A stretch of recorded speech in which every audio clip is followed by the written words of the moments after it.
అంటే ఇదంతా కూడా అటెన్షన్ డైవర్షన్. ముఖ్యంగా నిన్న మేము ఈ సైట్ విజిట్ సర్టిఫికెట్ పేరిట జరిగిన కుంభకోణాన్ని బట్టబయలు చేశాం. సైట్ విజిట్ సర్టిఫికెట్లో మొదటి లబ్ధిదారుడు ముఖ్యమంత్రి బావమరిది. రేవంత్ రెడ్డి బావమరిది భాగోతాన్ని పొద్దుగాల బయట పెడితే సాయంత్రానికి నోటీసు పంపింది నాకు. అంటే ఇదంతా డైవర్షన్ పాలిటిక్స్.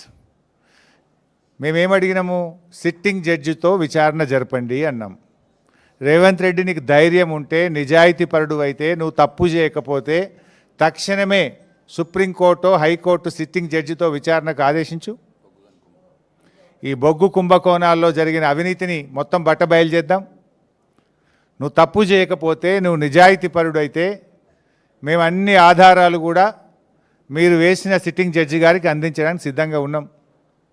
నువ్వు చీటికి మాటికి సిట్లు వేస్తున్నావు కదా, కమిషన్లు వేస్తున్నావు కదా. ఇవాళ మేము అన్ని ఆధారాలతో సూటిగా ఆరోపణ చేస్తున్నాం.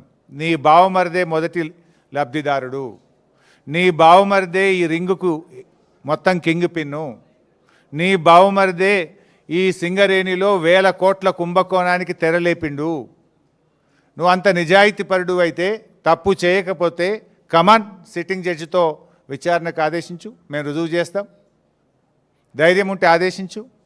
అంటే మీ భాగోతాలు బయటపడ్డాయి. ఇవాళ ముఖ్యమంత్రి గారు, భట్టి గారు, కోమటిరెడ్డి గారి మధ్య వాటాల పంపకం మొత్తం రోడ్డు మీదకి వచ్చింది, ప్రజల్లో పడ్డది. టెండర్ల మీ పోరాటం, టెండర్లు నాకంటే నాకని మీరు కొట్లాడుకునేదంతా ప్రజలకు అర్థమైంది.